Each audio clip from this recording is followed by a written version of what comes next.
Hello there, my name is Sixo, but more on that later, as now it's time for the first edition of Masterpiece Masterclass. So what's this all about? Well, the plan is to take you on the joyful journey of masterpiece collecting by taking a look at the various options available for different characters and choosing what I hope will be the definitive version.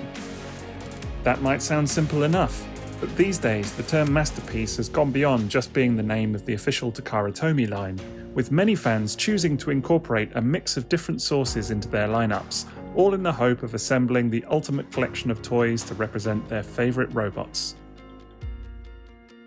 So, how does one assemble the perfect masterpiece collection? Well, I can't really answer that for you.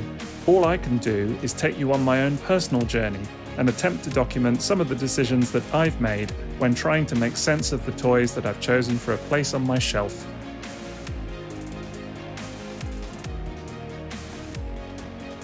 That means looking at individual characters and weighing up all of the many different toys that are available for them in the market before selecting the one that I decided to go for in each case.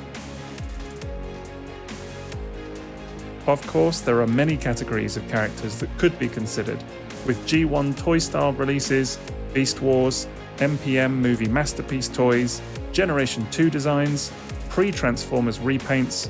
Really, the list is seemingly endless. So, to keep things relatively simple, we're going to be focusing on assembling a definitive G1 cartoon lineup by looking to find the best option to represent each named character from the 4 seasons of the original Sunbow animation. Should be a doddle, right? Let's kick off today with looking at the first character in the spotlight.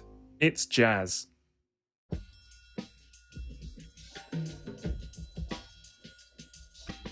Jazz was one of the most memorable and well-loved characters to appear in the Transformers cartoon, immediately making an impact in no small part due to the wonderfully distinctive tones of voice actor Scatman Crothers, who portrayed the Autobot through the first 2 seasons and in the 1986 animated movie, before passing away later that same year. Down but not out.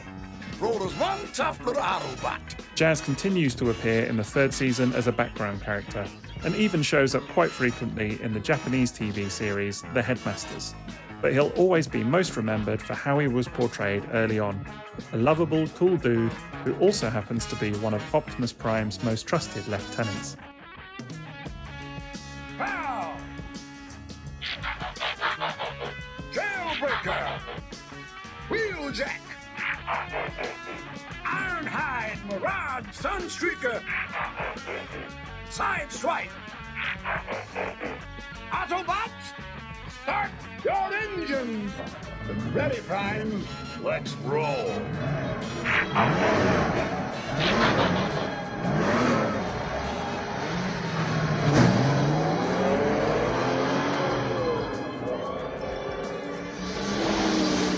In trying to find the definitive representation of the character, I've considered all of the various third-party options, especially as there is currently no official masterpiece release for him in sight. We've seen quite a few companies giving it a go too, with more on the way, but the option I chose for my own collection was none other than Make Toys Downbeat.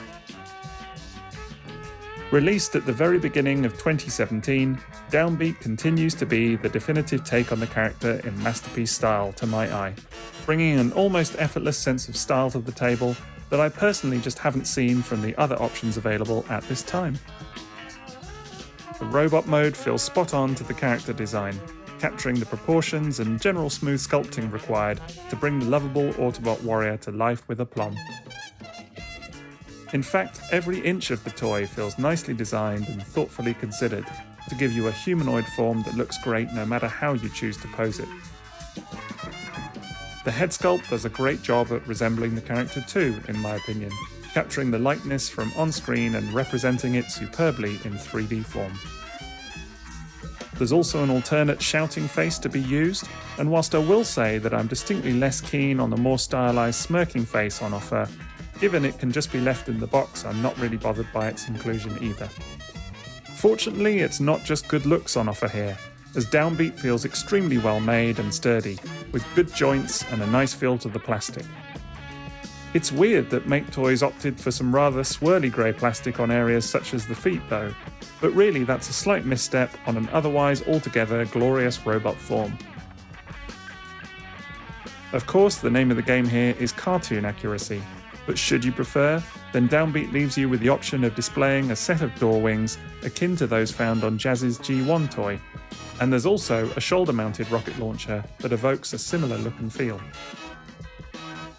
As well as his handheld blaster, Downbeat also features a grappling hook attachment for his arm, in an effort to recreate a scene from the cartoon's 3-part pilot episode, More Than Meets the Eye. Catch!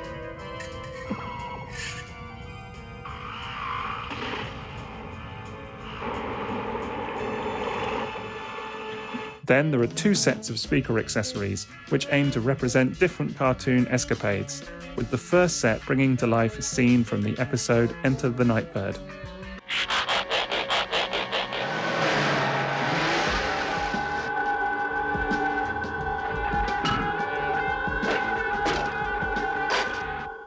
And the second set clipping onto the sides of his robot mode, just like whenever the character wanted to blast out the tunes, such as in Dinobot Island. Next, how about number 1 on the bottom 40? In terms of transformation, Downbeat is a game of 2 halves, with the top half of the robot mode being a relatively simple affair and the legs bringing most of the complexity. Still, it's amusing to see that you can quite literally transform just half of him should you wish, especially as it also recalls to life a scene from Desertion of the Dinobots. I'd be mighty surprised if they let us use it. As for that vehicle mode, well, it may not boast a lot of the real-world racing livery that some of the other third-party attempts can claim, but by the same token, it swings much closer to Jazz's animation model because of it, leaving little doubt that Make Toys knew exactly what they were aiming for here. In fact, the car mode looks nothing shy of fantastic, ably representing a Porsche 935 Turbo in toy form, and certainly looking the part as far as a would-be Masterpiece carbot goes.